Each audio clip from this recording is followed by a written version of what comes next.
Good evening. Get to the sunrise tonight. We continue with chapter 11, Detecting Lies. People use a variety of words in an effort to avoid the bold word lie. They talk of fibbing and hedging and exaggerating and distorting and misleading and embroidering and evading. Nations talk of covert operations. Scholars substitute the highfalutin term deception. For convenience, we will continue to simply use lie as a cover term for all of these varieties of falseness. The first principle of lie detection is this. When speakers believe that they are saying, When speakers believe what they are saying, false or not, there is no lie to detect.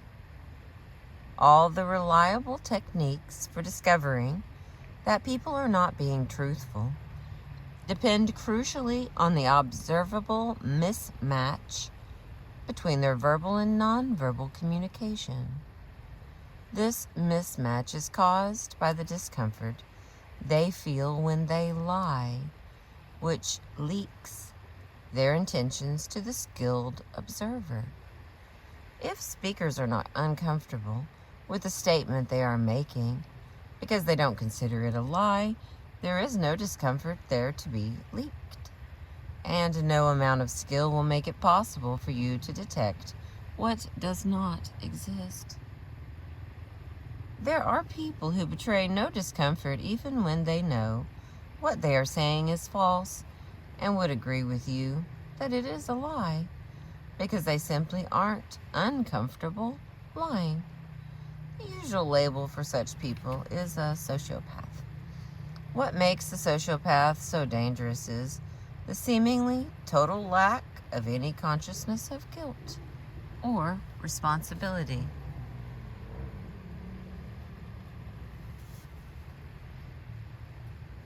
I think I hear some four-wheelers back there. Sociopaths lie well because they have no conscience and are highly successful in such endeavors as fraudulent investment schemes. It's fortunate that sociopaths are rare because their lies are almost always detected only because of real-world facts that prove their statements false, usually much too late to help their victims.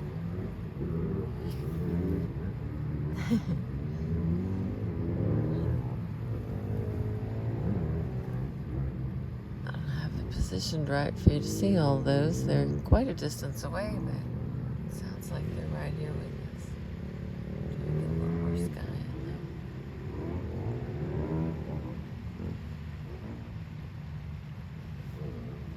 in there. Okay. The techniques described in this chapter are of little use when, through innocence, ignorance, or social pathology, the speaker feels no inner uneasiness about a false statement. But such situations are not the usual ones.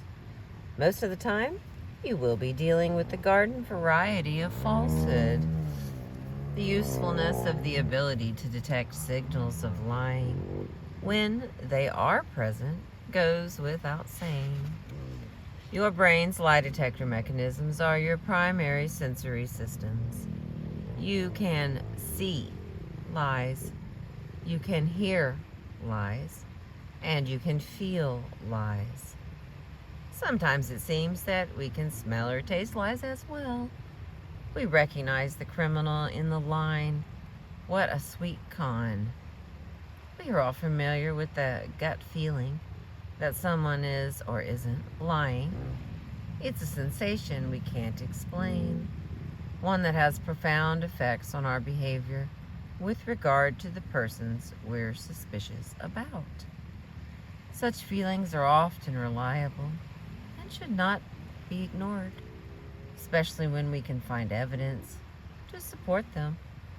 But it's difficult to make them systematic. It's best to watch and listen for signs of lying and use the gut feeling as a backup system to check the other indications against. Hearing is the most reliable sense for spotting lies.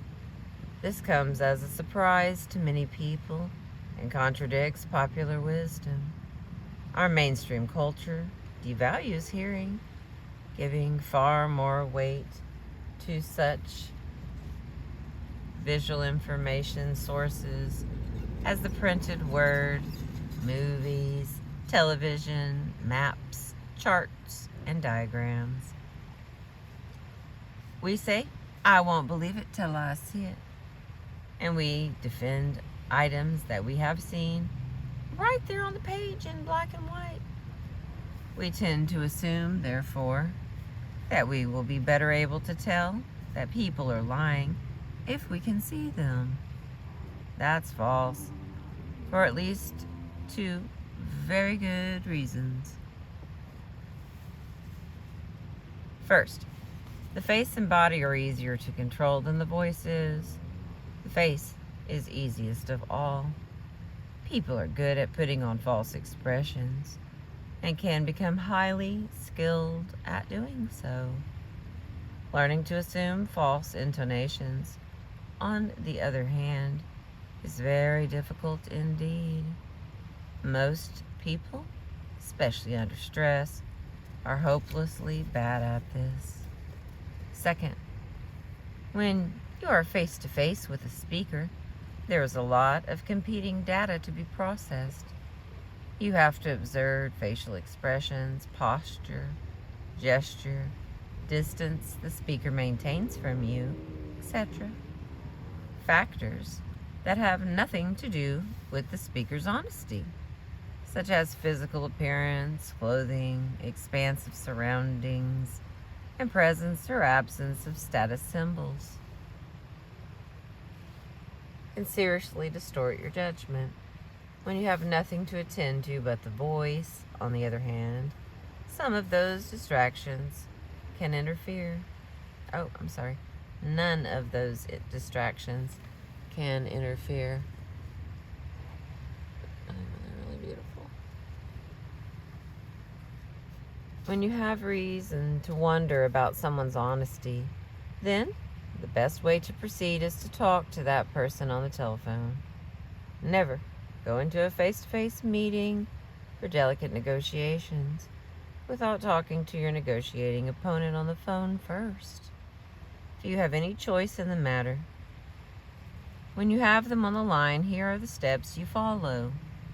Number 1, ask questions or bring up topics about which you can be absolutely certain of the facts, and about which the person has no reason to feel anything but casual.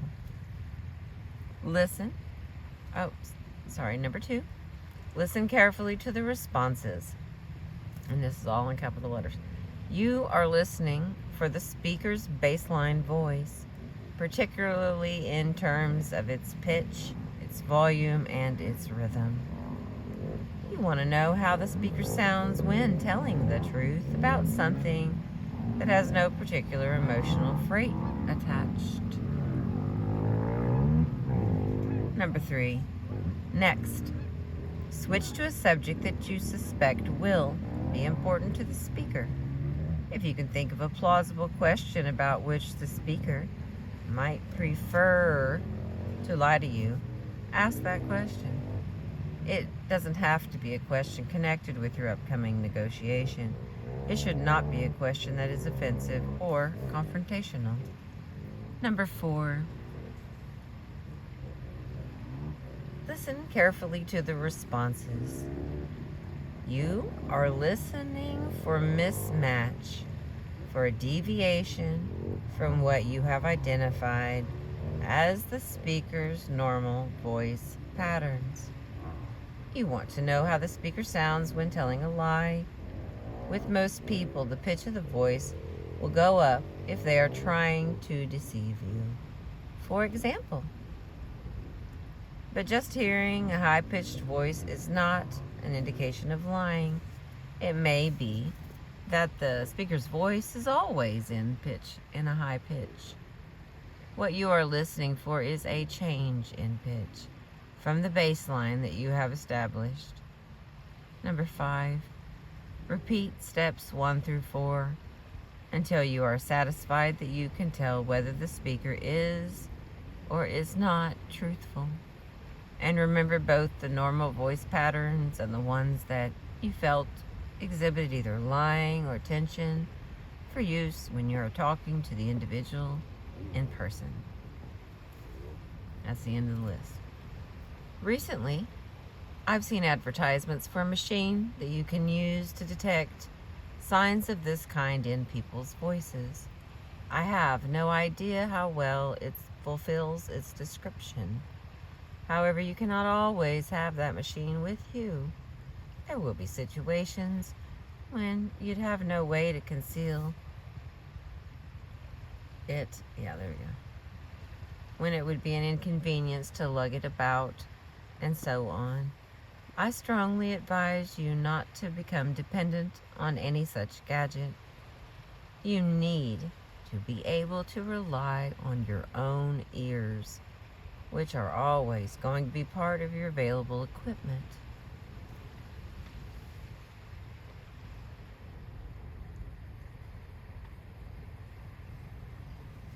Now, when you must rely on your eyes, what do you watch for? Again, you watch for mismatch. Again, you need a baseline against which to make your comparisons. Cultures that insist on a leisurely period of small talk before negotiations of any kind begin are very wise. That's a big bird. It's right there. Great. My friend. Only during that sort of talk can you become familiar with the way an individual's face and body appear in neutral situations. You need that information. Even if you're dealing with a half dozen native New Yorker, Anglo, upper-class, professional males, insist on a few minutes of conversation on some neutral topic in order to get as much baseline information as possible.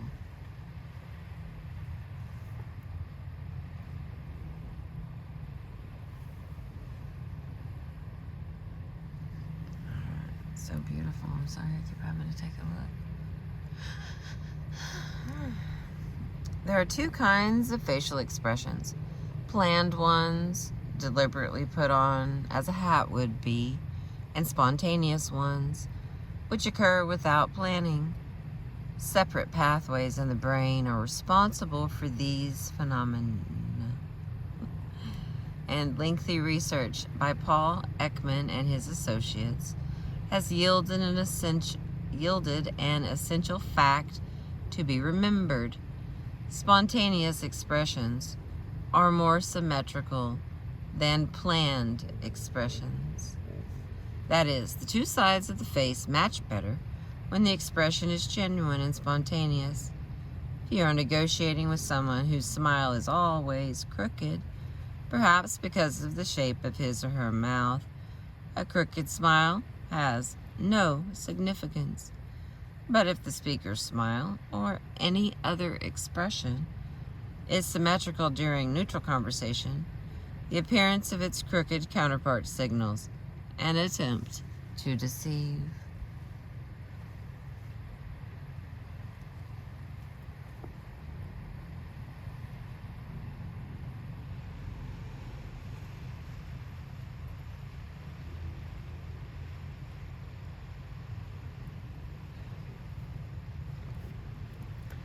Warning.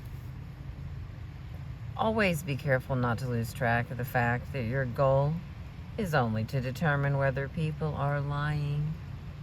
Finding out why they are lying and deciding whether the reasons justify the lies are entirely separate matters and require separate skills.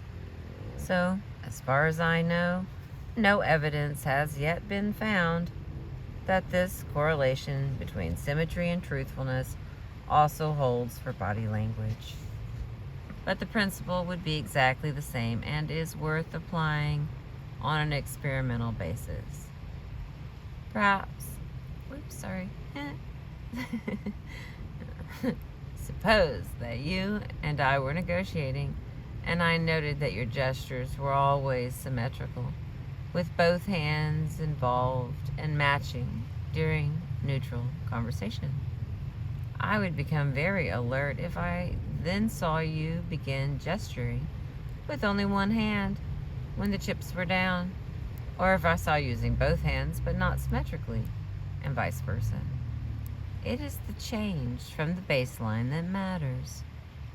For much more detail about such things as dilation of pupils, eyebrow movements, forehead wrinkling, and the like, I recommend that you go straight to Ekman's writings and his excellent cassette tapes. You'll find references in the bibliography at the end of this book. In most cases, however, you won't need to worry about minute detail. Most people are very bad liars and easily spotted. Finally, whenever there is mismatch between the words spoken and the speaker's body language, and you have nothing else to go on, always believe the body language, especially the voice.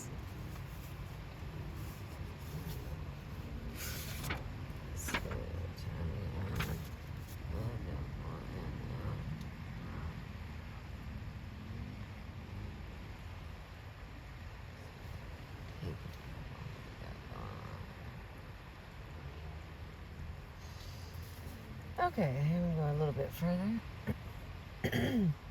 Excuse me. How to be perceived as truthful. Excuse me. I will be absolutely truthful with you here. In my ideal world, you would never lie, but none of us live in my ideal world or anybody else's. We live in the world of our reality consensus, in which many compromises have to be made. In that world, lying is going to happen, and both you and I are going to tell some of the lies. Our problem is, therefore, how to function in the world without being perceived as liars.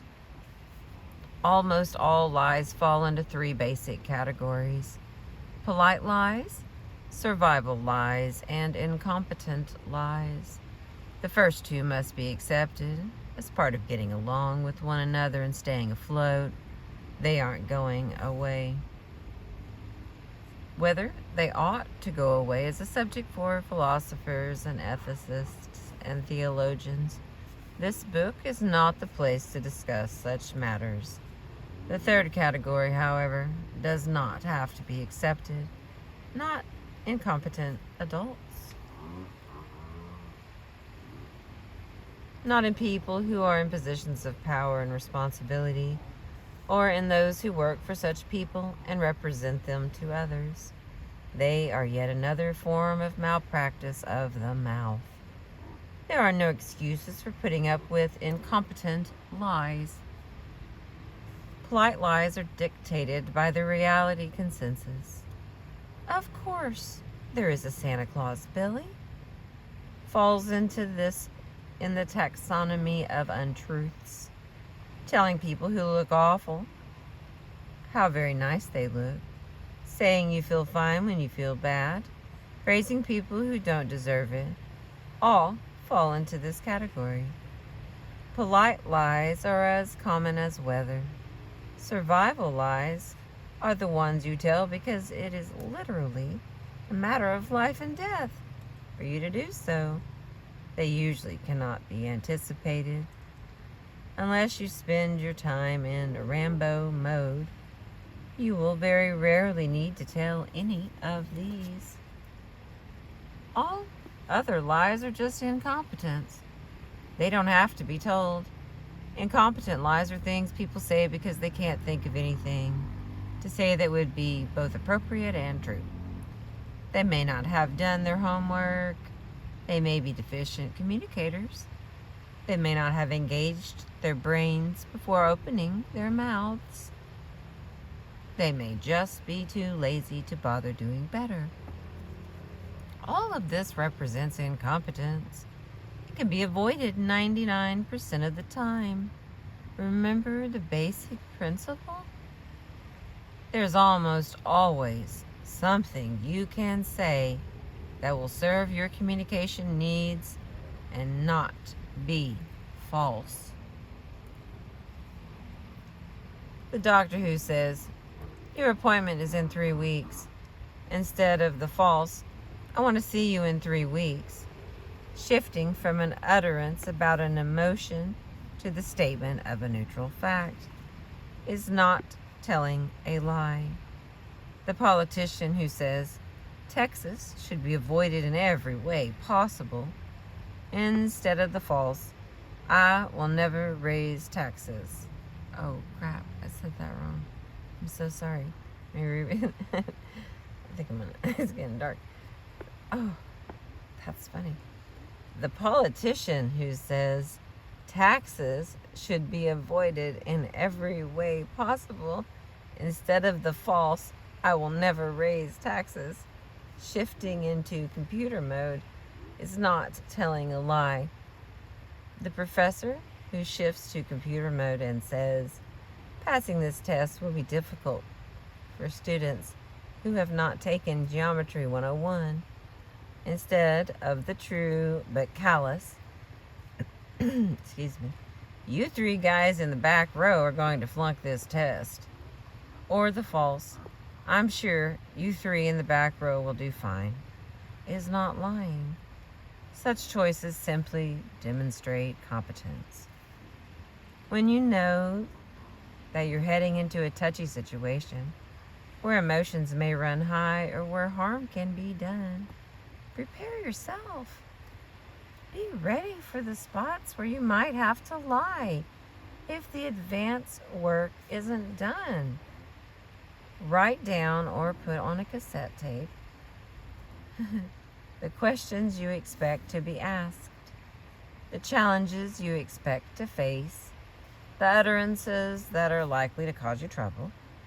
Write down or record what you would say in response to them if you were leveling. And then, if you are convinced that the leveling response is impossible, take the time to work out some answers that will serve your purpose without obliging you to lie. Begin by translating your leveling utterances into computer mode. As a safety measure, it's also wise to prepare responses for the exact opposite of your expectations. I once went into a meeting of a university curriculum committee to defend my proposal for a new course. I expected to be told that the course was too easy for undergraduates, and I did my homework. I prepared a detailed list of statements demonstrating that it was not too easy. I set down all the questions on that topic that I thought were likely, and I worked out responses to each one. I thought I was superbly prepared. Oh, but I was wrong. What actually happened was something I had not even considered.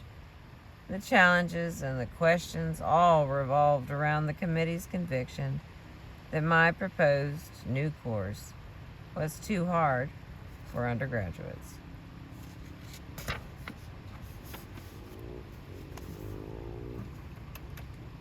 Let's get a little further here. I wasn't ready for that, and I had to wing it. I managed to get the course approved, but for only one reason.